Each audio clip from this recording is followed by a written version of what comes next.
Hello, everybody. Welcome to Let's Talk Football. My name is John Halpin alongside Chris Palmer. Chris Palmer, how we doing today? Another good week in the books, man. Playoffs are in the air. It's gonna be a good one. Playoffs? You talking about Oh yeah, playoffs? Oh, they're in man. manage week 10. Here it comes. Here it comes, baby. Okay, we have a great episode for you today. We have some amazing matchups this upcoming week. But first, let's get started with our Week 10 recap. Starting with the Thursday night game, the Carolina Panthers against the Chicago Bears, and the Bears coming out with a win, 16-13. Nothing sexy, but solid win for the Bears. Yeah, very solid win for the Bears. A little bit more exciting. I think we kind of called this one that was gonna be more exciting than what people thought. But ugly, very fundamental game for the both of them. Good, tough win for the Bears. Absolutely. So let's move on to Sunday and our last game in Germany this year. The Indianapolis Colts getting a win over Bill Belichick's Patriots 10-6. Again, not another sexy game, but a solid win for the Colts, and they stay alive in the playoff hunt. They stay alive, and it may be the nail in the coffin for Belichick's career in New England. That's what the rumor around the wheel is right now. Oh, man, the Patriots without Belichick, that's really hard to see, but we'll have to keep an eye on the Patriots this upcoming offseason. So with that, let's move on to the 1 o'clock games on Sunday, starting with my Baltimore Ravens falling to the Cleveland Browns 33-31. I was very upset at that loss, but it was a good win for the Browns. They definitely came out on top at the end. Yep, good tough win for the Browns. That fourth quarter was all Cleveland. Unfortunate injury to Deshaun Watson. He will be out for the rest of the year with a broken bone in his shoulder and a high ankle sprain, both sustained during that Ravens game. For him, I hope it was a good, healthy recovery for the Browns. Now you can focus on winning some more games. Yeah, so the Browns have a very interesting rest of the season going forward. It's not going to be easy, but they have to rely on PJ Walker and Darian Thompson Robinson.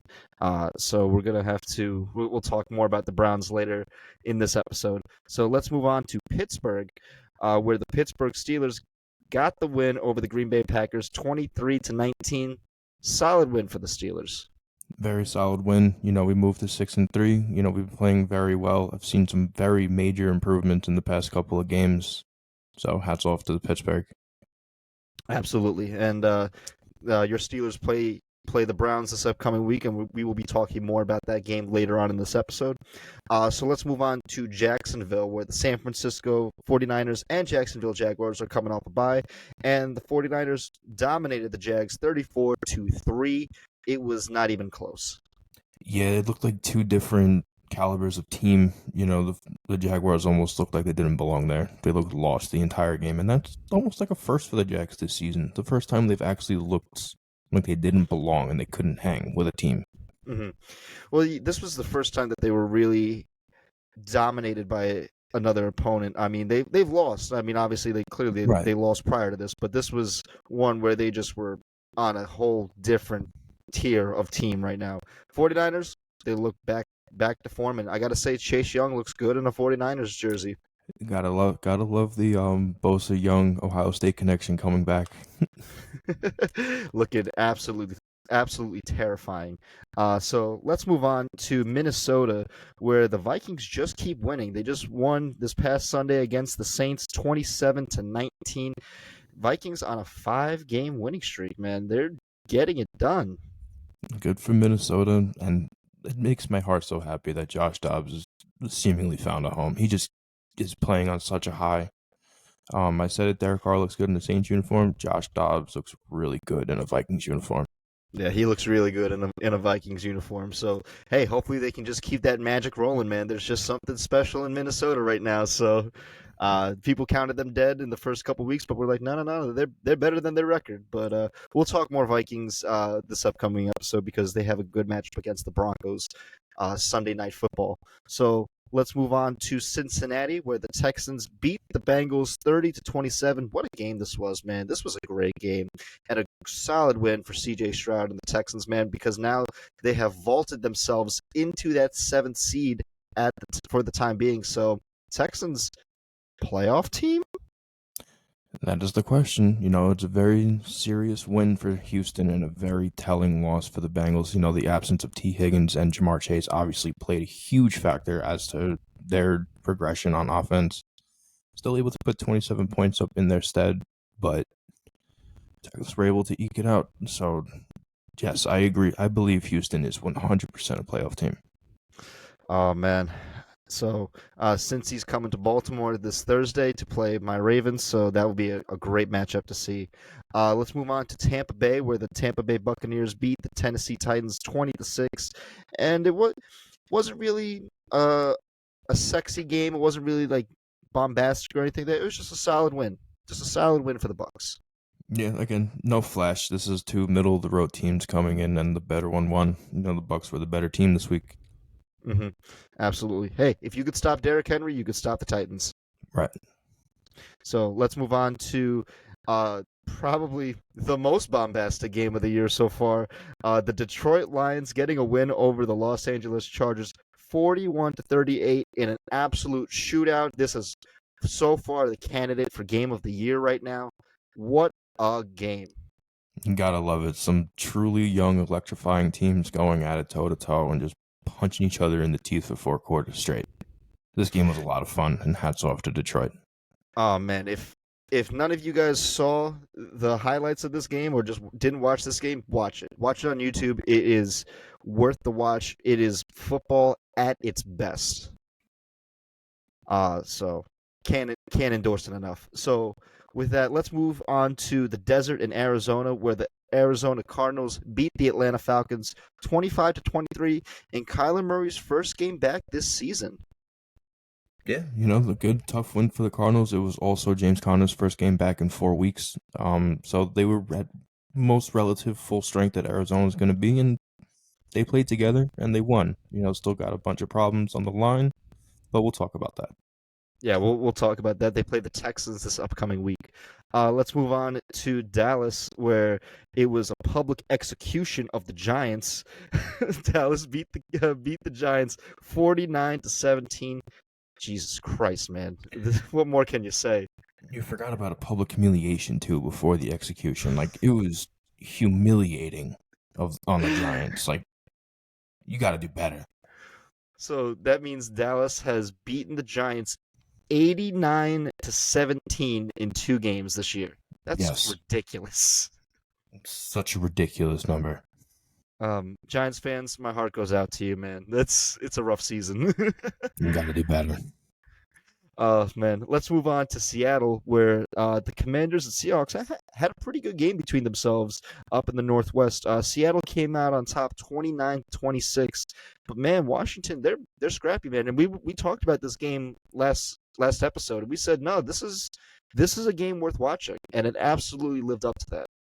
100% was worth the game worth watching. These are two teams that are both just one step out of the playoffs, so like they're actively in the hunt. Could have gone either way. Not happy, not mad with the outcome. No. Seattle stays alive for the playoffs, and they have a very daunting schedule ahead. They play San Francisco twice in a span of 3 weeks, so they have a tall order ahead of them, but they're looking pretty good. So with that, let's stick to the West. Let's move on to the AFC West, where the Las Vegas Raiders beat the New York Jets 16-12. Aiden O'Connell getting another win for the Raiders, and again, it's nothing crazy, nothing sexy, but hey, who's the interim head coach? Antonio Pierce, if I'm not mistaken, for the Raiders. Pierce, I believe he was a linebacker for Pittsburgh at some point. Mm-hmm. Actually. Well, he's doing a good job. He's rallying the team together in Vegas. He's doing exactly what an interim head coach needs to do, just keep everyone together. And so far, they look like a completely different team than they did against the Detroit Lions. That was a pitiful performance under Josh McDaniels. So solid win against the Jets. So good on Vegas. Good on Vegas. So let's move on to the Monday night primetime game against the Denver Broncos and the Buffalo Bills. And the Broncos coming out on top with what might be the upset of the week. 24-22, very low scoring affair, but man, Broncos, I think they found their identity of who they are. I think they've broken up, I think they finally have woken up. You know, surprise to me, I didn't realize that this season Russell Wilson has over a 65% completion rate. And 18 touchdowns. Right, so he has gotten used to Mile High, and now it's time to go play. I've Absolutely. Now Denver has my attention. Yes, I that's a great way to put it. Denver has all of our attention now. And what better way than this next Sunday night primetime against the Vikings? That's going to be a really good matchup to watch. And we'll Oh be yeah. discussing that. That'll be a game worth discussing. So anyway, that is our week 10 recap. Some amazing games, some not so sexy games, but still important games nonetheless because of what's that magic word, Chris Palmer, that starts with a P? What? Well, it's not penis, but it's playoffs, baby. Oh, playoffs. Playoffs are right around the corner. Get your mind I out had of the gutter, no idea CP. where you were going for a second. It's okay. I uh I get off the rails pretty often. You know me long enough. So Yes. okay. So with that being said, let's start with the first game that we want to talk about for Week 11, and that is the Steelers against the Browns. And again, this game right here has huge playoff implications to it because the AFC North is the best division in the league, and it's not even close. But CP, I'll let you start with this one, man. Like, just tell me, like, what do you see going into this game? Well, first and foremost, I want to give my hat again. I got to give it to Mike Tomlin on the midseason alterations that he's made to help progress the team. Let me throw something a little bit your way. Kenny Pickett has not thrown an interception since week 4. He has It's not pretty thrown an damn good. interception since week 4. He's the longest active streak this year of not causing a turnover. He is the only quarterback this season with less than 5 turnovers with 4.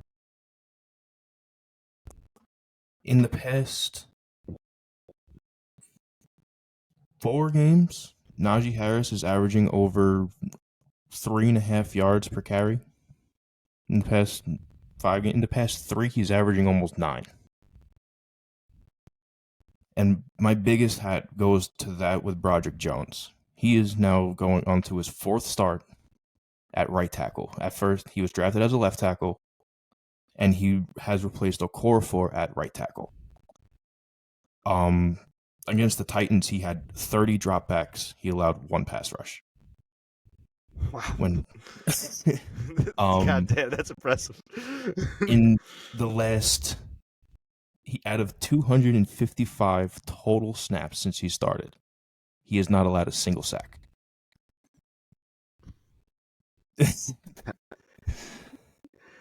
And just think about that. That's insane. That's some insane stats right there. and since he's been on the field, our rushing game has increased. We have almost 480 yards rushing since he's been on the field in 3 games. It's insane, bro. So you want to talk about mid-season improvement?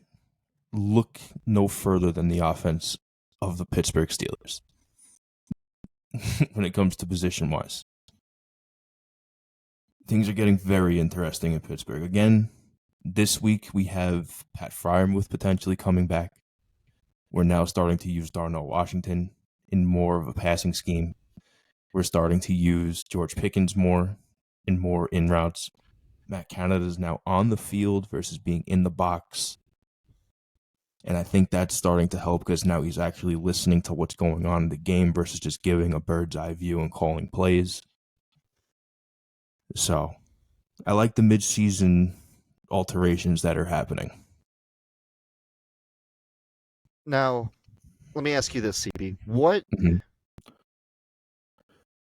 do the Browns do well that you think will challenge the Steelers this week? Well, of course, it's pass rush. You can't get away from Myles Garrett. He's going to get his one way or another. But he's going to be on both sides of the ball. So if we could take him, that's going to be Broderick Jones's big test when Myles Garrett's on his side, number one.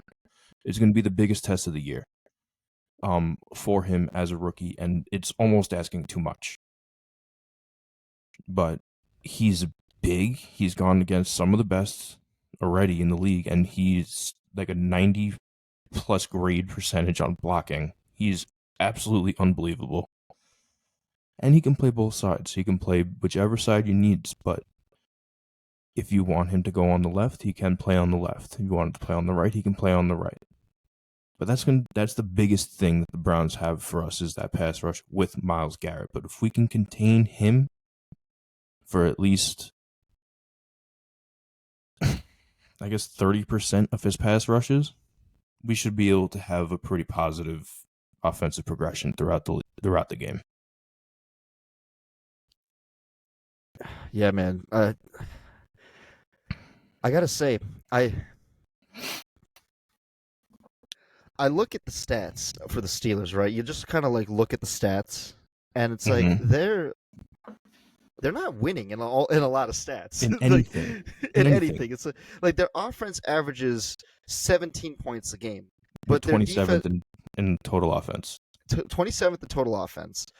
Your defense gives up on average about 20 points a game. That's pretty good.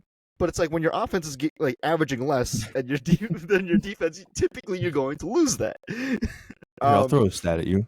Yeah, go for it. In every game this year, we have been outgained. We have been outgained by almost 890 yards, and yet we're 6-3. And which is unbelievable too. If that isn't a tip to Mike Tomlin and what he can do as a coach, I don't know what is. It is. That's the thing, though. It's like I know when you were on your vacation and I did one of my solo episodes, I was saying it's like, look, so long as they have Mike Tomlin, do not count them out, man. Like just don't count them out. They're going to contend like on any other team. Like you're averaging 17 points on offense, your defense is averaging 20. You are like you're getting outgained every game, and that's a 2-win team without Mike Tomlin. And you're also losing the time of possession battle too. Like you're losing it by a good solid 6 minutes on average, which is crazy to think about. So the other team has the ball more, is moving down the field, putting up points, and yet you guys are still winning. But there's one stat in particular that is the dominant factor and explains why you guys are doing so well right now. Penalties. Turnover differential. You and the Bengals have the highest turnover differential in the league at +10. +10. That's insane. So it's like for all the stats that you said with Kenny Pickett not throwing in an interception, the defense is getting them. The defense is getting them. You're capitalizing on turnovers, and when you look at that Packers game this past week, Jordan Love, he brought the Packers right down into the red zone, and then what happened? He threw a pick right into the end zone. But it wasn't like it was kind of like a tip pick, so it wasn't his fault. The defense just made a great play on it, and then Keanu Neal just happened to be at the right place at the right time, picked it up. I forgot Keanu Neal was on the Steelers. Slipped my mind until I watched it. I was like, oh yeah, that's right. I also forgot Quan Alexander was rest in peace his Achilles, but yeah, oh man, but I gotta say, you guys, and it's funny too because also when you look at the stats, the Steelers actually have like the 31st ranked defense in the league. It's like they're like bottom 5 defense, but your turnover differential is the best, along with the Bengals. You guys have had 10 interceptions and 8 fumble recoveries, which is insane to think about. So you guys are again, and you and I, like Palmer, I'm like just me and you right here. We have been saying for years before we even started this podcast that there is a formula to winning in this league, and that formula is sticking true. It's where you have minimal turnovers from your quarterback, you have a solid running game, and you have a solid defense. You don't need to have the best, flashiest offense. You don't need to have the Chiefs offense or the Dolphins offense or anything like that. If you have those three things, you can win games. And the Steelers are proving it this season. If you have a competent quarterback that does not turn it over, solid run game, and now I'm looking at the rushing stats. You guys are with Najee and Jalen. They're really picking up. You guys are a ground game. You guys are a running team Let's and not also have. talk about the third place, Anthony McFarland, man. He is a solid number three, too. I know people don't like to run a three-man run set. Anthony McFarland's not a bad running back. Oh no, but he doesn't get as much He's also been recognition. hurt. Yeah, he's been So, hurt, and he doesn't get as much recognition because it's mostly either Warren or Najee in the backfield. right. So it's one of those two. But no, he is a good solid three too. I mean, I know the Ravens run a three running back set between Mitchell, Edwards, and Hill. So, but there's a few other teams that do it as well. But the teams that do it and do it effectively are some of the best running teams in the league. And you guys, this game right here for against the Browns, this is a ground and pound game because what do the Browns do well? They are one of the best rushing teams of the league. With Jerome, what was it? Not Jerome Ford, Ford and Hunt. They are just lethal on the ground. And I gotta say, I do want to give a shout out to Kevin Stefanski because he has really turned around the Browns as an organization, and like he does not get enough credit because it's like, look, the Browns have 6 wins. They beat the Niners a couple weeks ago. They beat the Ravens last week. Those are top teams. And you beat it with your best player, Nick Chubb, getting hurt week 2. But yet you still have not strayed away from your offensive philosophy in running the ball. They have stuck to their guns. They're like, no, we're still a running team. And we're going to run the ball. And this is going to be the ultimate ground and pound matchup between the Browns and the Steelers. You see, and I agree with that wholeheartedly. So I agree with the hats off to Kevin Stefanski. But when it comes to Pittsburgh and a lot of these teams around the league, a lot of the league's fan base looks for instant gratification. And I feel like that comes with looking at the Patrick Mahomeses and the Joe Burrows and the Trevor Lawrences and the quarterbacks and the talent that comes around the league that's ready to play, and it gets taken for granted. Like, Oh, absolutely. those are the anomalies. Like, you got to look at every player differently. Like, when we watched Kyler Murray come into the league, we knew it was going to be a slow burn. Immediately, we knew it was going to be a slow burn. Kenny Pickett's the exact same way. He's a slow burn. You know, he's had 13 wins, 13 touchdowns, 13 interceptions in his career. He is going to be a slow burn, but he's in the best position to really thrive when it comes to the talent level and just the overall focus of the head coach, Mike Tomlin. Again, I'm not the biggest fan of Matt Canada. I don't foresee him being there next year with his playbook. But if he stays on the field for the rest of the year and he helps lead us to maybe a playoff win and maybe a divisional matchup, we'll see. Well, he may wind up staying. Him being on the field, it seems to have given more of an edge to Kenny Pickett because let me tell you, boy's cold in the fourth quarter. He's had more perfect fourth quarters this season than I've seen in a lot of quarterbacks. He's oh man, like he's good, and he's like the perfect role player for the team. He's not the star, right? Kenny He Pickett is doesn't not need the to be. star. He doesn't need to be. That's the thing. He doesn't need to be the star. He just needs to be efficient. He just needs to be the one that does not cost them the game. And for the most part, he hasn't, and that's why they've been winning. And again, like you look statistically, it's like they should be like a 2-win team. But no, like they are all coming together. They're all playing together, and they're all winning together. And that's what it is. It's just the brotherhood of football, and you see it with the Steelers too. I do want to say the Browns. This is a really good challenge for them. Now I know the Steelers have always had the Browns number historically, but I gotta say this Browns defense is real. is absolutely Mm-hmm. real. They have the number one defense for a reason, and it starts with Myles Garrett too, who looks like at this point in time the defensive player of the year. Um, if not him, then I would argue Daniil Hunter. But they, You're not going to put TJ Watt's name in that? Hold the phone. I mean, I would, but the thing is, Myles Garrett is really that engine, like for the Browns' like success, like, and he's like just so down. I would put T.J. Watt up there too, but like for me at this point in time, he's probably the front runner because of just how dominant he's having his best year so far. Like he just really I is. completely agree with that wholeheartedly.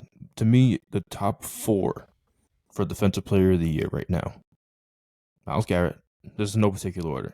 Myles Garrett, T.J. Watt, Micah Parsons, and Max Crosby. Okay, The four of them are playing out of them. Daniil Hunter, I'll put at 5. okay. But those four, I feel like come the end of the year, those are going to be the four in the conversation. Don't forget Nick Bosa either. Don't forget Nick Bosa You can't too. forget the Bosa That, brothers. but I also do want to say one thing that the Browns also probably have the best cornerback tandem in the league between Denzel Ward and Greg Delpit. Not many people know Greg Delpit, but my God, is he one of the most shadow linebackers I've seen? Like he just smothers wide receivers, and he is one of the most underrated players that you'll see this on the Browns defense. And that cornerback tandem is lethal between the two of them. Um, so I that Browns defense is just insane, and it's really going to like challenge the Steelers. And man, that's why I can't wait for this game, man, because not only is it like just both teams doing what they do best against each other, running it, running it, and solid defense. It's going to be great, and I think that the big X factor here is Dorian Thompson Robinson. That's it. Like it's really how can he play to the level of Kenny Pickett? Can he be the one that just facilitates everything? He doesn't need to be the one that throws a 60-yard bomb to win the game. No.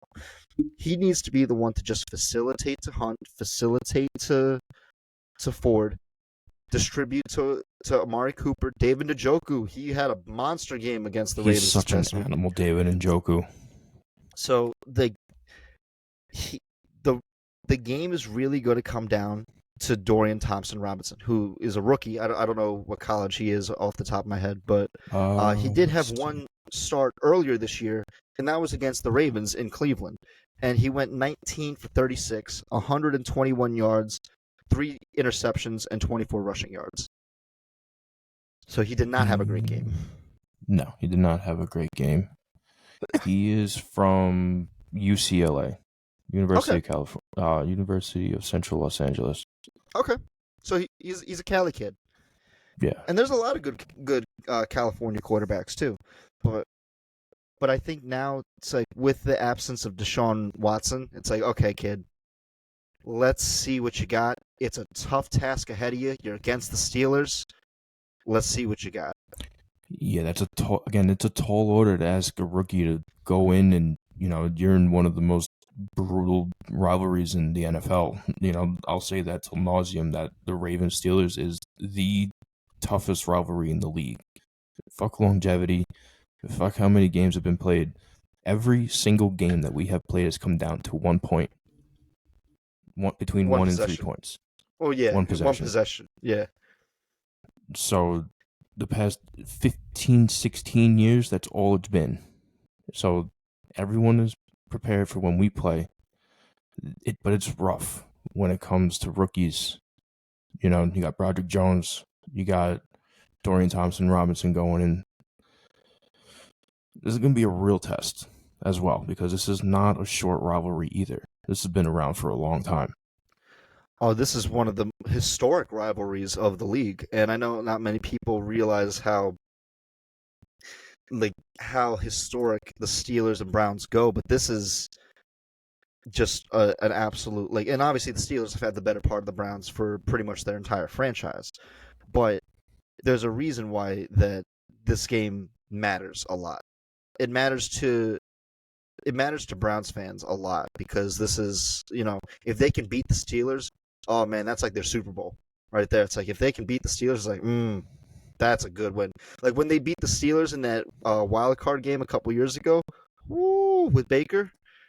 Oh, you talking about when we had no business being on the field first Yeah. snap and it went back 15 to 18 yards? Well, that was the season you guys started 11-0, and then And we lost 7 straight, well, including not the seven playoff straight, game. but yeah, you guys lost a good while after that. But it's like, man, this is this game matters so much, and it has huge playoff implications. Um, and I just can't really emphasize the importance of it, man. And I'm just so looking forward to this, man. Yeah, this game's going to be great. Oh man, any final thoughts on this game, CP? No, just giddy up. This is going to be a very, very interesting game. Full disclosure to everyone, we kind of like to keep everything like around like 10 minutes or so. We easily just talked 20 minutes on this game because there's just so Right. much to talk about. May, I'm looking may at the have to time. I'm stretch like, a oh. game. No, we'll keep going. We'll keep going because now let's talk about the Cardinals and Texans. There's a few reasons why we wanted to talk about this game because first being we here at Let's Talk Football like to talk about every team. And we have not talked Cardinals at all this year. We've talked Texans, we've talked Steelers, we've talked Browns, Dolphins, every team except for the Cardinals and Broncos, and we'll talk about the Broncos this episode too. But let's dive deep into the Cardinals. And Palma, you and I we were talking off air about the Cardinals and their biggest problem. And I think you really hit the nail on the head. Can you tell the audience what like when you observed from them? Yeah, it's really not hard when you take the time and you actually look at the highlights and you see the talent across the board, offense, defense, secondary. You see there's a lot of good pieces in Arizona, and that's no bullshit. There's some true talent in Arizona. Their problem lies both sides of the ball on the line of scrimmage. 80% of the entire game, they are losing at the line of scrimmage. And now let me explain.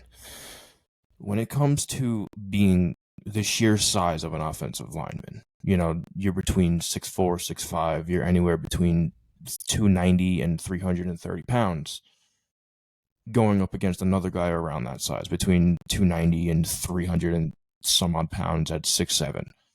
So the only way that you're really going to move that type of weight is being low and exploding and hitting and getting to where they can't move their arms, and then you lock and you push, and then it becomes a scrum wall. When you look and you go slow into both, and this is offense, defense alike. The first step is supposed to be out. We used to do drills that I remember where we used to run through almost like a bike rack, but it was taller, where you had to go low enough and almost like army crawl, but not army crawl. You're almost like crab walking to stay low. And if you got too high, your head would hit the top of the railing. Their first step in Arizona on the offensive line is straight up. And with doing that, they're opening their chest and they're losing the fight because they're getting immediately pushed back. The push is 3-4 yards of separation. And then because of that, on offense, they're starting on 2nd and 12. A lot. So you're starting your offense at a disadvantage and almost setting yourself up to fail from the jump. And then on the defensive side, when you're giving up 4 yards every play, it's only going to take so many yards before you go 75 and score a touchdown. You chip off 4 plays, 4 yards each play. Every 2 and a third play, you're getting a first down. So that's less than 10, 11 plays before you're all the way down the field. Man, I gotta say, was there anyone on their defensive line that jumped out at you? On the not really on the defensive line. It was more of a linebacker. Mm-hmm. I can't even remember his name off the top of my head, but it was like he got a sack and an interception in the game. This past game? Yeah, this past game. Okay. But no, and that's an issue, is when you can't figure out a focal point on the defense, whether it be a nose tackle or an edge rush. Most teams with a defense that you can say they have a stud, it's usually outside linebacker, edge rush, cornerback. There's someone on that defense that's like, he has the reins, he's the leader of that. There's really no defensive leader in Arizona.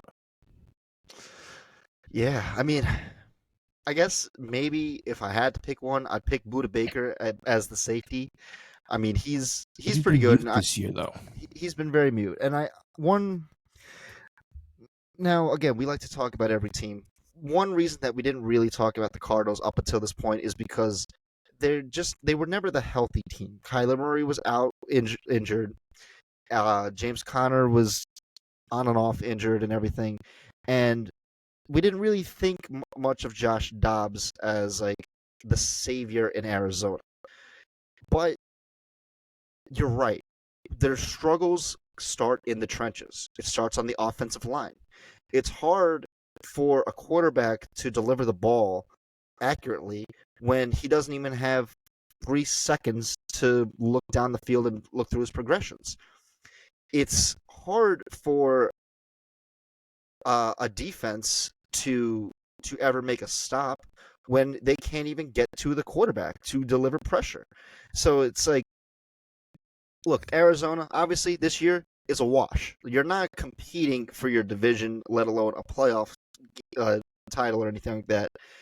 But you have some nice pieces around you. And I do like, personally, I like the combo of Hollywood and Michael Williams. Oh, sorry, Michael Wilson. It reminds me a lot of kind of Tyler Lockett, DK Metcalf combo, where your number one wide receiver is the small, fast guy and could just zip down the field, while your second wide receiver is the big guy with the great hands that can make the catches on the outside. And so that's what this duo reminds me of. Trey McBride, he's pretty solid. He had a great game this past game against Atlanta. Big shoes to fill with Zach Ertz, though. That's absolutely. the thing. Absolutely, but I think, he's younger, he's more spry, and I think reason being that he got a lot of love is because tight ends typically are quarterback's best friend. They're typically the ones right in the middle where it's like the easiest ones to locate and the easiest ones where it's like they're not going so deep, but it's like, if you need to make a check down, they're there. And I think that's for Kyler, he's kind of targeted McBride more so out of comfort because otherwise he'd just be getting so much discomfort from the pass rush of the other team. And the Cardinals are just so reliant on Kyler Murray that, much like you and I, we talked about many years in this podcast, it's like, look, if you're a team and you have your quarterback, and it seems to be they are set on Kyler. Obviously, they gave him the contract last year. Invest in all the pieces around him. Invest in an offensive line. Get some people from free agency. Get some tackles. Get some guards. Don't you're gonna have a top 10 pick this year. Make sure you use it on an offensive tackle or a defensive edge rusher, because you need some kind of protection or spark on defense, and it looks like you need both. Now, for this season in particular, they're gonna spoil someone's playoff hopes at some point. They're gonna spoil someone. You think they're gonna be the spoilers of the year? And every team has a chance to be a spoiler. But that's the thing, is like don't ever, like, no one should ever really discount a team, because we've seen teams where it's like, oh, they're just gonna roll over. No. That's the trap game. And it's like when you kind of push over an opponent, that's when they get you. Well, yeah, that's the Ryan Fitz Dolphins team. That's pretty much. Yeah. That's a perfect example, because the Dolphins were abysmal that year with Ryan Fitzpatrick under helm, but they spoiled the Patriots' first seed, and that had huge ramifications. They spoiled the home bye. Yes, and so do not count out the Cardinals for a spoiler this year. Next year, they need to make the right choices in the offseason. And it's going to be hard, too, because there's so many great teams and there's a lot of great talent out there, but you need to make the right decisions. And I think getting Josh Dobbs in the offseason was the right decision for Kyler Murray's absence. Because obviously, were you going to win a lot of games? No. I mean, the only game you won prior to this was against the Cowboys. An impressive win, but every other game was loss, loss, loss, loss, loss. But you kind of stayed in it. They're a very scrappy team, and now they play a Texans team that's emerging. That they are ahead of schedule. They are a playoff bound team, dare I say? Yeah, that's a pretty good speculation on them that they are one step away from being a lethal team. They're really, really good right now, and they are half a beat away from being one of the most lethal teams in the AFC right now. They got a Yeah. beat of momentum. The wind is in their back. They just came off of a huge win from Cincy, and they're going to come in and they're going to try and lump up the Cardinals too this week. But I see this game being a lot closer than people think, man, because the Cardinals are scrappy, the Texans are not polished, and it's going to be a fight. And I think that the Texans defense is that's the thing that they really need to improve on, because the Cardinals have the 22nd ranked defense. The Texans have the 21st ranked defense. Right, So not much better. Exactly. It's not that much better. So when you look at these teams, it's like, okay, Houston has the number 6 offense in the league, right? Arizona has the number 25, but they get their quarterback back. This was all without Kyler Murray. So it's like you can really just evaluate the Cardinals now, because this is who they are with Kyler Murray. That, like, this is Kyler's team. And so they have a lot of good pieces around them.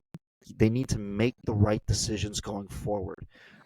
Jonathan Gannon, their head coach, I want to see a little bit more from him, as if they commit to him long term. He was the former Philadelphia defensive coordinator, so hopefully next year, Arizona, I kind of expect a better defense from you next year. Sorry, I was holding the You sneeze good? for a second. I had a sneeze and then I lost it. Just gotta go. I had it, then I lost it. But I totally agree with you with Houston that their defense is definitely the reason why they're one step away. Like you said, they're not polished, they're not refined. It's I don't want to say it's a mirror match, but it's not far from one. It's like it's really not far from a mirror match with Arizona. It was a dumpster fire and they were bleeding out for a very, very long time. I'll be the first one to tell you that. But with the return of Kyler Murray, as so long as his attention doesn't get moved and it stays on football, I'm not going to say what. So long as his attention stays on, don't look at me like that, they will start to succeed. If his attention span moves, then we could see more of what we saw last year. You know what makes this win against Atlanta all the more impressive? It happened during a double XP weekend. Well, it happened during the weekend of the new Call of Duty. And he's an avid COD player. I mean, I can't fault him, man, because so are we. Fault him. He also has a really avid stream too. So. I know, but hey, man, don't sleep on the Cardinals this year. If I could just say anything about the Cardinals, is don't sleep on them this year. They're going to spoil someone. They're going to spoil someone. So San Fran, Seattle, be careful. Don't overlook them. Definitely be careful when it comes to the Cardinals. Again, they're not going to be there in the postseason, but they could just be that team that makes sure a team that should be isn't there either. Yeah. Oh, absolutely. So, any final thoughts on this matchup? Possible upset here. Keep an eye open. No, this is going to be a good one. So I want to move on to the third game that you and I wanted to discuss, and that is the Vikings and the Broncos. especially after that big win by the Broncos on Monday Night Football against the Bills. Um, you mind if I start this one? Go for it. Broncos have found their identity. They're a run first team. They are without a doubt a run first team, and it showed. This performance by Russell Wilson and the whole Denver Broncos was really impressive because they just controlled the game. They controlled time of possession. They kept the Bills' offense off the field. They didn't really cash in that much. They still got a lot of special team issues and everything, but they have found themselves as like a running team. And I gotta say, as much as last year Russell Wilson played very badly, very poorly, he's playing pretty well this year. A lot better than everyone expected. Like he's 1,800 yards, 18 touchdowns, and 4 interceptions. But what's really holding them back is much like the Cardinals' problem, where it's like they're losing at the line of scrimmage. He's sacked 30 times. That's pretty bad. That's Mm-hmm. um and the Broncos only have 17 total team sacks this year. That's tied for second last among sacks among teams. Like Nick Bonito is their best defensive lineman with 5.5 sacks. So they're again, and they actually have the 32nd defense. They have the worst defense in the league, and yet they still held the Bills to 22 points. So, but a lot of that could be attributed to control. It's not going to be sexy. They're not going to blow anyone out, but they're going to control the game, much like with the Chiefs a couple weeks ago. When they beat the Chiefs, they controlled the Chiefs. They stifled them. They held them in check. They did like it's not a, a big gargantuan blowout. It's control. It's like, okay, you're trying to do this. No, you're not. You're not going to do that. You're trying to do this. No, you're not going to do that. So I gotta say, this game, if the Broncos lost to the Bills, I think going into this game, it would be very easily Vikings. Easily. But now that the Broncos have kind of found themselves, this makes that game a little bit more interesting. A hell of a lot more interesting now because it's like they're not going to roll over. They're not going to be dominated on like we saw with the Miami Dolphins in week 3. No. The Broncos are, if they can control the Vikings are going to be in for a long night. But the Vikings, man, they are balling out with Josh Dobbs, man. That was probably the clutchest pickup in the trade by the trade deadline. I know you and we discussed like the biggest one was probably Kevin Byard to the Eagles, which was very big, and we'll get to see him on Monday night against the Chiefs. But man, Josh Dobbs has been killing it in Minnesota, absolutely killing it, and possible return of Justin Jefferson this week. Things to think about. It's if he doesn't come back this week, he comes back next week. Otherwise, they have to rule him out for the rest of the year. So it's either this week or next week. And from the reports that I'm reading, it looks like this week. Nice. I like it. I like it a lot. So going to the Broncos with their total comeback of the year, I gave my hat to Mike Tomlin on how he's been keeping the Steelers afloat. My hat's off to Sean Payton right now on the overall preparation that he is giving to Denver. Like you said, like they were able to control all these great teams. They were able to control the Bills. They were able to control the Chiefs. They were able to do this. The preparation that it takes for a team with nothing to lose to come out and beat a Super Bowl team to beat or a playoff front runner like the Bills. Or the Super Bowl champion. Or the Super Bowl champions. The amount of preparation that goes into that, you can't ask just anybody to do it to a locker room full of people. So I give a lot of credit as to what's happening to Sean Payton. And how it seems like it took a little while, but it seems like the locker room is finally giving in and understanding what Sean Payton has set out to do. He has completely changed the energy of Denver. Like you said, they are now a run-heavy team, but they're still not forgetting about the pass. Mhm. You said Russell Wilson's playing great. He is also going under the table right now as one of the single most accurate quarterbacks in the league, having almost a 67% completion rate this Mhm. year. And I'm sorry for interrupting you, but Go ahead. it's nothing. Again, it's nothing bombastic. It's death by 1,000 cuts, and Right. that's what they're doing. It's 3 yards here, 4 yards here, 3 yards here, and it's just like just tick tack down the field.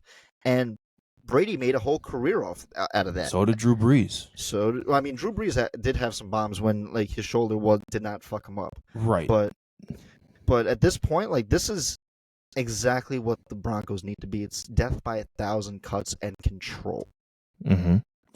And then again, looking forward into, again, not saying that they're out this year, but looking forward into next year. You draft good, you get a lineman, you get an edge rush, you get maybe a cornerback or two. You have 7 draft picks to choose from. And then um you go into free agency and try to pick up a piece or two, and who knows, maybe to be off to the races. Yeah, again, much like the Cardinals, it's like the Broncos have potential to be great next year. Obviously, this year it's like your expectations are not going to be playoff bound. If they do, if the Broncos somehow make it to the playoffs this year, holy crap, what a Right. turnaround it would be. But much like how last year you and I were talking about the Giants, where it was like, is this the new standard or is this the anomaly? Right. And much like with the Broncos against the Bills, okay, is this win the new standard for Denver or was this the anomaly? And I think being that this is on Sunday night primetime, the whole world is going to see. 100%. And again, with the momentum that the Vikings are riding on, going into, again, just about the same amount of momentum for different reasons in Denver. This is going to be a clash of titans, man. This is really going to turn out to be one of the most exciting primetime games we've had all year. Oh yeah, I mean, the only thing that could top that is probably the Monday night game. You're not wrong. But I mean, man, I'm really looking forward to this Vikings Broncos game because I want to see Josh Dobbs in the spotlight with all the weapons around him. T.J. Hawkinson balling out, Jordan Addison, amazing rookie, and the return of Justin Jefferson, probable. This is going to be lethal, and they're on a 5-game winning streak. You couldn't ask for a better script than this, Really, man. you couldn't. This is such a good fucking board right now, this game. I know.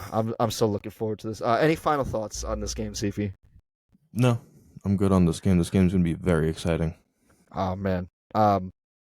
Again, that Monday night win changed the whole complexion Mm-hmm. of this game. Um, but you and I we just discussed the Monday night game was probably at the top of that. And what is the Monday night game, Sifi? Just tell everyone real quick. It is a Super Bowl rematch in Arrowhead. Both teams coming off of a bye. The Eagles versus the Chiefs. What a game. Start us off, CP man. Tell us. Well, obviously this is a lot different than the Super Bowl. The Eagles are a different team. New coaches, new coordinators. They're still fucking lethal though, man. This is such an exciting game. Kelsey Bowl round 2. Um, and there's more riding on it now this year because Jason Kelsey is hinting more and more at retirement at the end of this year. You Yeah. know, so there's more emotions now in the air for this game. I'm so excited for this game. You have two high flying offenses versus two defenses that give up a ton of yards but don't give up a ton of points. And again, Andy Reid, hopefully he doesn't mistake who he's coaching for a minute. I don't know if you remember during the Super Bowl, he actually got confused for a second, and during an Eagles play that went from mad positive, he actually started saluting. Oh, Big Red. He completely forgot that he was coaching the Chiefs for a second and thought he was I, coaching the Eagles. I know. I mean, hey, he was with Philly for so long, man, like nearly a decade. So I don't blame him. Well, that's the thing is when you think about this game, this is two products of Andy Reid. He just breeds excellence, is really what it is, and it stays for a very long time. Andy Reid is going to go down as one of the greatest coaches of all time, and it's not even close. And you know what is funny too is because you and I we were saying that for years, even prior to them winning the Super Bowl, where it's like he's just people don't recognize how great of a coach he is. Players want to play for him. People want to play for Andy Reid, and he is just to be so creative on both sides of the ball that like once he just had the right person and the right people to fit what he envisions, those teams look absolutely lethal. Like the Eagles with Donovan McNabb and Andy Reid, those teams were insane in the early 2000s. And now with the Chiefs, this is the 2.0 version of that. and Right. it's insane.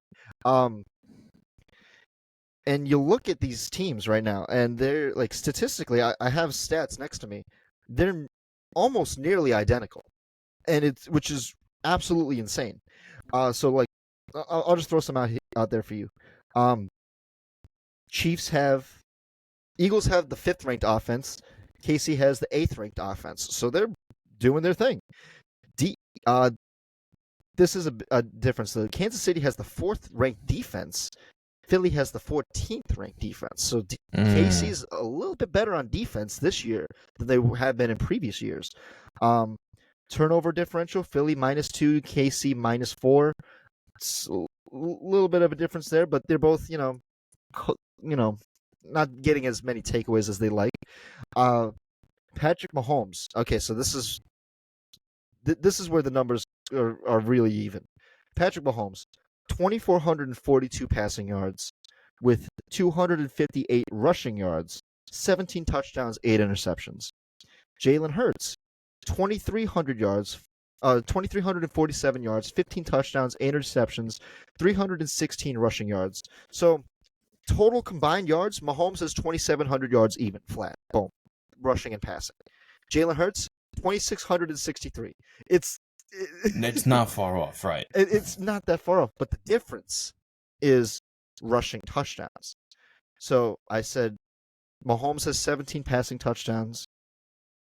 Hurts has 15. Hurts has 7 rushing touchdowns.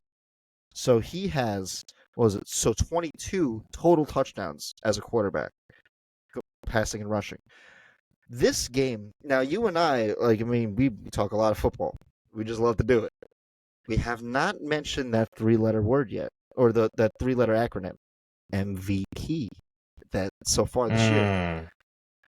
I think whoever wins this game, Chiefs or Eagles, is going to start leading the MVP race. Because you can make the case for both. And it seems to just go to a quarterback. And honestly, personally, if it just did not go to a quarterback, I would give it to like Tyreek Hill, really, just because of how. If it doesn't go to a quarterback, it has to go to Tyreek Hill. But it typically does go to a quarterback. Mm-hmm. But I think the winner of this game is going to lead the MVP race, Mahomes or Hurts, and both Mahomes and Hurts were neck and neck last year. It wasn't until Hurts had to sit out one game and Mahomes just got more stats, and then just won it. And so, but Jalen Hurts was right there.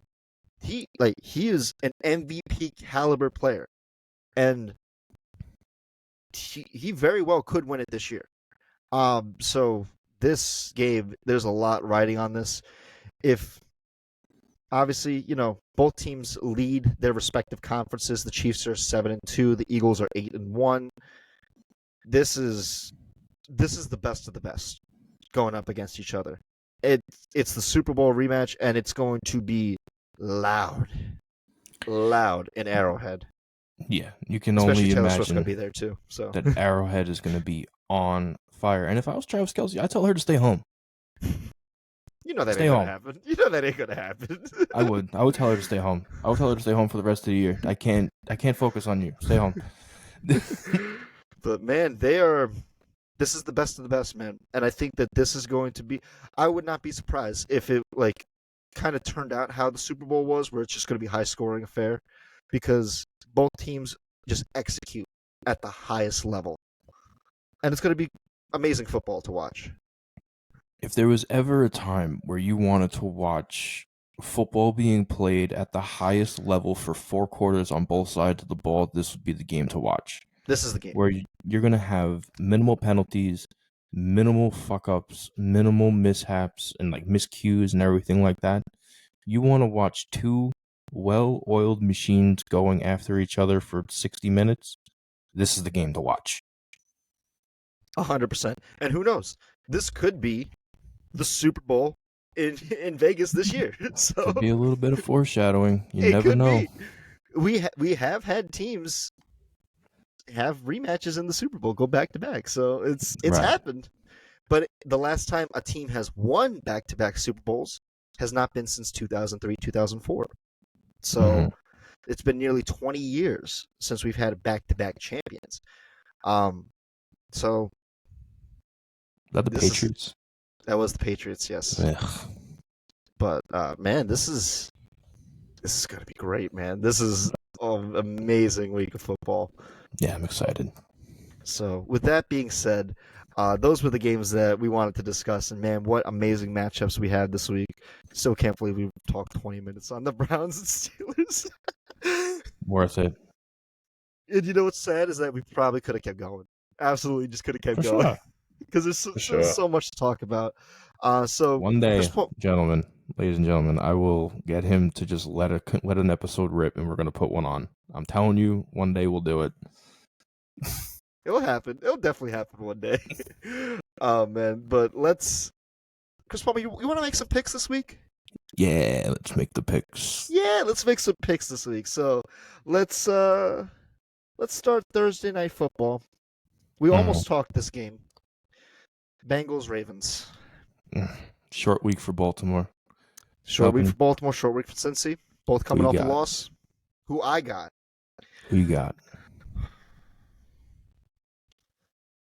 I'm taking my Ravens, but this is not going to be an easy game by any means. What killed me in our loss to Cleveland was that in the fourth quarter, we abandoned the running game. Because we are the best running team in the league statistically. And we just completely abandoned the run. And we just kept passing and gave it to their linebacker for number 54. Just like batted the ball up in the air. Woo, and pick six. And that changed the whole game. It changed the whole game for the Ravens-Browns because we should have put them away, but we just forgot who we were. And so I hope for this game against Cincinnati, just keep running it. Just keep running the ball because that's what we do best. So I'm taking the Ravens. I'm going to be sweating my ass off this game like that Jordan Peele meme. So, but I'm taking my Ravens for this Thursday night game. What a game, too. You see, I want you guys to win. Because I want the Bengals to get lower into fourth place. You know, it kind of seems like you guys are going to take strides in first place and clinch. So I'm going to go with you guys. But this is, like you said, going to be a tough. I wanted to talk this game. I know. I kind of did too, but I know already. When you and I we discussed it through DMs, I said is like, look, if we're gonna talk Ravens, let's do it next week because they'll play the Chargers Sunday night primetime, and there'll be more to talk about after this game for sure. Because there'll be so much to evaluate just from this Thursday night game, so that will be worth discussing. So you know, just we're probably talking Ravens next week. So, so with that being said, let's move on to the other AFC North battle this week: the Steelers and the Browns. Chris Palmer, who you got? Again, it's the same thing. I'm going to go with Pittsburgh, but this is going to be tough. This is going to be one of the toughest showouts of the year. The gauntlet starts. Yeah, man. Much like the Ravens Bengals, Steelers Browns is going to be tough. It's not going to be an easy win. It's going to be extremely tough. I'm going to go with you guys as well because again, I want you guys to win. Because we have that Week 18 matchup, and I want all the Right. marbles on that matchup. It's going to come down to it, and like it always does. Like it always does. It just happens to work out that way. But I think what it is like when you look at the Steelers and the Browns, they're like again, it's like a mirror match, man. But the big difference is Dorian Thompson Robinson. The was it DTR? Yeah, so DTR Mm-hmm. is he's the big question mark, man. I know what I'm gonna get. Like both running games are solid, defenses are solid, head coaching is solid. It's just that question mark at quarterback. So with that, I'm taking your Steelers too. But All man, right. what a game to watch on like please, like whoever's Watch watching this game. watch this goddamn game. This is worth it. So, okay, let's move on to Miami, where the Las Vegas Raiders go to Miami to play the Dolphins coming off a bye. I'm going to take the Dolphins on this game. Chris Palmer, who you got for this one? Dolphins by a big margin. Yeah. Raiders, you struggled to beat the Jets. Miami is not the Jets. Right. They're not the Jets. They are Super Bowl contenders. Right. So, let's move on to Chicago and Detroit. Yeah, I'm gonna go with Detroit again. This reminds me of like the Raiders Dolphins, where it's like, okay, Chicago, you had a nice win last week against a bad team against the Panthers, but you're up against a playoff contending team in the Lions, and it's going to be a night and day difference. And a So Chris Palmer, dangerous Lions team as well. They are dangerous, dangerous. especially coming after that colossal win against the Chargers. Yeah. This is going to be Who you another got? one by a big margin. Lions by at least 3. At least 3. I'd say at least 10. I mean, at least 3 touchdowns, fam. Oh, three touch. Okay, It's not going to be pretty. You Oh, want to talk absolutely about not. Cowboys, Giants incarnate? Public execution. With a little bit of humiliation thrown in there. Oh my god. Okay. Let's go back to the AFC. Titans, Jags. Who you got? I'm going to go with the Jags and say that they turn around from last week. They're a good team. They got beat bad, so I would think they would have a nasty taste in their mouth, and they're going to come back and grab a win. Nice. I like it. I'm taking the Jags as well. I think this is just going to be the bounce back game. But you got to again stop Derrick Henry. Right. That's it. If you're going to win, you got to stop Derrick Henry. That's as simple as that. So let's move on to Chargers Packers. I kind of almost wanted to talk this game, but we'll get back to the Packers at some point in the season. But who you got for this one, CP? I'm actually going to go Green Bay. I'm going to give them the home field Really? advantage on this one. I feel like I kind of wanted to talk this game too, but I feel like both of these teams are in the same position at this point in time. Mm-hmm. And that's more concerning for the Chargers than it is the Packers. But yeah, I'm going to go with the Packers. Ooh, I like it. I like the mix-up. I'm going to go with the Chargers. Just looking at their schedule, it seems like they're just going to go win-loss, win-loss, win-loss, win-loss from here on out, and then might go 9-8. So at best, because they do not have a very favorable schedule, but this is a favorable matchup against them. So I'm going to go Chargers on this one. So this is where you and I diverge. So, okay. I like it. Cardinals, Texans. Who you got? I'm almost smelling upset here. I'll be honest with you, but I'm going to go Houston. But I would not be surprised if the Cardinals wound up tripping up Houston. Yeah, man. I smell something here too, and I think that again, that's why we wanted to talk this game. I'm smelling a little something. I might be having a stroke. I don't know, but it might be burnt toast. I don't know, but but I'm going Texans on this one as well. Again, just be weary. This one has a very interesting. This one is Yeah. hard. So absolutely. Let's move on to Carolina, where the Dallas Cowboys take on the Carolina Panthers. I'm gonna go Dallas on this one. CP, who you got for this one? You see, this is the thing. The status quo with the Cowboys is they blow out a team and then they get blown out. Um, I hope to Christ that's not the case here. I'm gonna go with the Cowboys, but if something somehow goes wrong and the Panthers give them a lumping, it's gonna be funny.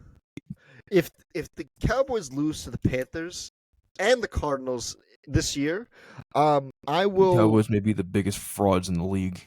I'm taking them off my Super Bowl contenders list. Like they're just off it. Like win this goddamn game because you should win this goddamn You game. have You no should win it, excuse but to lose this game. you should win this game by 20. So Right. so Cowboys, don't Yeah. fuck up. Please don't. God damn it. Okay, Giants Commanders. Who you got for this one? This is NFC East rivalry here. I'm gonna go with the Commanders. The Giants are in such disarray right now. You know, it seems like their heads are just in the sand, and the Commanders are trying to get some semblance of like a heartbeat. Yeah, I'm gonna go with the Commanders as well. Sam Howell, surprisingly leads the league in passing yards this year, up to this point. So he's and when we talked about the Commanders last week, I said I like them. I like Sam Howell. Mm-hmm. He's a good quarterback. I hope for them this game they just kind of flex their muscles to show us who they can be, because the Right. Giants, your season ended weeks ago. Right. And again, I'm sorry, Giants fans. But okay, with that being said, let's keep it in the NFC. The Tampa Bay Buccaneers against the San Francisco 49ers. Who you got, CP? Mm, again, I'm almost smelling upset here, but I'm gonna go with San Francisco. But again, my eyes on Tampa. Yeah, Tampa's defense has a +8 turnover differential, so they're much like the Steelers. They're very opportunistic, and they're taking the ball away. Um, but I'm gonna go San Fran as well, man. Like they came out on their bye week hot, and I think they're just gonna stay hot until they meet Philly in a couple weeks. Mm-hmm. So okay, so what a great matchup. Okay, let's go back to the AFC. The Jets and the Bills in Buffalo. This could be possible upset here. You see, this is why I said I don't trust the Bills a couple weeks ago. Because now this game has a lot more importance than it should. I'm going to go with the Jets on this one. Ooh, I don't ooh. trust the Bills. And the Jets are one of those teams that have nothing to lose. I like it. I like it, CP. Man, I almost wanted to talk this game because I'm just the Jets are just one of those teams where they're just scrappy, man. They're just so scrappy, and they still have a chance to make the playoffs. And if they beat the Bills and the Jets have the same chance to make the playoffs. So Right. they'd both be at 5-5 at that point. So and with the Jets with the tiebreaker over them. So actually, because they swept them earlier this year. No, sorry, they This not would be a swept them, but sweep if the this Jets would be a win. sweep if they beat them. So wow, there's a lot on this. There's a lot on this game right now. I'm gonna go Bills because you should win this game. If you lose to the Jets, There's some problems in Buffalo. you probably ain't making the playoffs at that point. Well, yeah, you get swept by a division rival. That's hard to say you're a playoff team then. It is. It is. Um, let's go back to the NFC in our Seattle Seahawks against the Los Angeles Rams. Rams beat the Seahawks in Seattle earlier this year. So do the Rams sweep the Seahawks? I can't see that one. I can't see that one being a sweep. I think that's going to be a split. I'm going to go Seattle on this one. I'm kind of surprised you went Seattle there. I'm going to go Seattle as well too. Again, they're just, I don't know. I just like Seattle a little bit more than I like the Rams this year. They're But one of those more polished teams now. they're a little bit more you know what it is I trust them more. I know what they are. And Right. they're not there's a really scrappy team. They're not a sexy team, but they're just one of those teams where it's like, look, we're going to hang in for all 4 quarters, and if you're going to beat us, you're going to have to play a full 60 minutes. So, I'm going to go Seattle as well. Um okay, so that's a good matchup. Sunday night prime time. The See, Minnesota Vikings against the Denver Broncos. Chris Palmer, who you got? again, this one is kind of like the Bills Jets game where it's like at this point, this game means a lot more than it originally sought to. I'm gonna go Vikings, but again, it's like a fucking coin could flip, and it could be different. The single difference could be a fucking missed field goal. It could. It very well could. Now, last week the the Vikings went up on the Saints. I think it was like 24-0, and the Saints kept crawling back. They made those Right. adjustments and they kept crawling back. If Denver's sticking around come halftime, this game is going to be a lot closer than Vikings fans want it to be. Totally. Uh, so I'm going to go with the Vikings as well. More so for the keyword momentum. They are just on a really good, have great momentum at the moment, and 5 games in a row. That's impressive. That's really impressive because you win this game, and then you play the Bears next week, and then you go on your bye. You go on your bye on a 7-game winning streak. That's huge, man. Potentially. Potentially, but it starts with this game. You Right. got to keep stacking wins, keep that momentum going. I'm going to go Vikings as well. Okay, so now it comes down to this: the Monday night Super Bowl matchup rematch. Woo! In Arrowhead, might it might be the game of the year. I mean, granted, it's going to be hard to top that Lions Chargers game, but this has the potential to do it. So, Chris Palma, I ask you right here, right now, who you got? This may be one of the hardest decisions to make all year. Because this is essentially saying who I think would win the Super Bowl against these two again this year. Honestly, I'm gonna go with Kansas City. In Arrowhead, it's getting late now in the season. It's getting cold. KC's a different type of cold, especially now. I'm gonna go KC, but this is going to be one of the highest scoring games of the year. Man, I don't know if it'll be like so high scoring. It could be. It very well could be. But there's so much to it, man. I'm gonna go Chiefs as well. I would not be surprised if Philly won, but just knowing how Andy Reid and Patrick Mahomes are, if Philly even I have a feeling this is what will happen. Philly will go up at some point. They'll probably be up at half by a good margin. But Kansas City will come back. And we've seen it time and time again over the years. Chiefs just make the comebacks. So it's like, even if Philly is up, I would not be comfortable as a Philly fan to be like, yeah, we had this one in the bag. No, you don't. But even on the flip side of that, same thing with Philly. We've seen Philly crawl back from losses that they should have lost. So Yeah. this could go either way. You just can't count either of these teams out until that clock says 0. I know, man. This might just come down to the wire. It very well could just come down to the wire. So It's going to I'm be one of so those looking. last play games. I have a feeling, man. I just have a feeling, but I'm gonna go Chiefs as well. Cool. Awesome, awesome. So, okay, everybody. With that being said, that is our picks for this week. So many great matchups. This could have easily been a 3-hour episode. But man, what an amazing week of football we have ahead of us. So if you like this video, be sure to like, comment, subscribe, all that fun YouTube stuff. And Chris Palmer, what do you have to say to everyone out there? Yeah, this is going to be a very exciting week. Like you said, leave a like, comment, subscribe. And if you guys are in the mood to come on, have an interview, talk with us, talk your team, please feel free to inbox either myself or John.